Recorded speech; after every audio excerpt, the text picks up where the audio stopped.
নমস্কার, আমি ডক্টর সুস্মিত রায়, orthopaedic surgeon.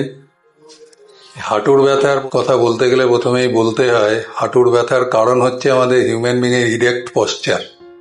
আমাদের এই ইরেক্ট পশ্চারের জন্যেই আমাদের হাঁটুর ব্যথা হয়, যেটা চার পেয়েদের হয় না। এই জন্যই এখন এই হাঁটুর ব্যথার অনেক কারণ আছে, তবে ওই 50 যেটা হয় তার কারণ হচ্ছে আমরা যখন জবে জন্মাই এবং তার থেকে যখন আমাদের মৃত্যু পর্যন্ত সারা শরীরেরই চেঞ্জ হয়, তো তার মধ্যে জয়েন্টগুলো হচ্ছে তার মধ্যেই পড়ে, এবং এই হাঁটুর যে চেঞ্জগুলো আসে বয়সের সঙ্গে সঙ্গে তার থেকেই হাঁটুর ব্যথা হয়। এবং সেটাই অস্টিওআর্থ্রাইটিস হচ্ছে একটা কারণ, এছাড়া হাঁটুর ব্যথার আরও অনেক কারণ আছে, কিন্তু স্বাভাবিকভাবে ওটাই সবচেয়ে বেশি।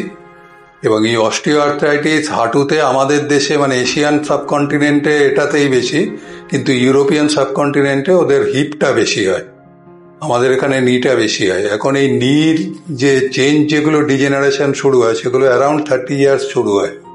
এবং এই 30 ইয়ার্সে যখন শুরু হয় তখন থেকে যদি আমরা কিছু এক্সারসাইজ, কিছু মেডিসিন ইত্যাদির ওপর দিয়ে যদি যাই এবং মোটামুটি একটা রেগুলার ডাক্তারের সঙ্গে যোগাযোগ রেখে চলি, তাহলে এটাকে অনেকটাই ডিলেট করা যায়। এটাকে আটকানোর কোনো রাস্তা নেই, কেননা বয়স বাড়বে, ওটাও আস্তে আস্তে বাড়বে। কিন্তু এই ডিলেট প্রসেসটাকে আমরা খানিকটা এগিয়ে নিয়ে যেতে পারি। এবারে হাঁটুর ব্যথার রিপ্লেসমেন্টের কথা যখন আসছে, তখন রিপ্লেসমেন্ট ইউজুয়ালি যখন দেখা যায় যে পেশেন্ট আর হাঁটতে পারছে না, তার সিডেন্টারি ওয়ার্কগুলোতেও দেখা যাচ্ছে হাঁটুর জন্য অসুবিধা হয়ে যাচ্ছে, তখন আমরা সাধারণত রিপ্লেসমেন্টের কথা ভাবি। এবং এই রিপ্লেসমেন্ট ইউজুয়ালি 55 বছরের আগে করা হয় না। তার কারণ হচ্ছে হাঁটুর যে আমরা যে ইমপ্ল্যান্ট দেওয়া হয়, মানে যে হাঁটুটা পাল্টে যে মেটালিক যে হাঁটু দেওয়া হয়, তার একটা লঞ্জিভিটি থাকে, সেটা ইউজুয়ালি অ্যারাউন্ড 15 ইয়ার্স আর কি।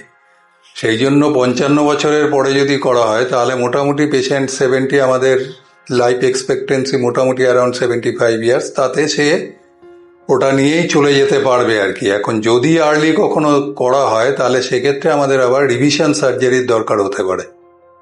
সেই জন্য রিপ্লেসমেন্টটা ইউজুয়ালি 55 ইয়ার্স, তবে পুরোটাই যিনি দেখছেন ডাক্তারবাবু তার উপরেই নির্ভর করছে, এবং পেশেন্টের স্ট্যাটাস সমস্ত কিছু ভেবে তারপরে এই রিপ্লেসমেন্টগুলো করা হয়। তবে রিপ্লেসমেন্ট সার্জারিতে এখন অনেক উন্নতি হয়েছে, সুতরাং সেটা নিয়ে ভয় পাওয়ার কোনো কারণ নেই। যার দরকার তাকে রিপ্লেসমেন্ট করতে হবে, কেননা যতদিন বেঁচে থাকতে হবে ততদিন ভালোভাবে বাঁচতে হবে, আর ভালোভাবে বাঁচতে হলে হাঁটুকে নিয়েই বাঁচতে হবে। সুতরাং সেক্ষেত্রে রিপ্লেসমেন্ট দরকার হলে সেটা করতে হবে।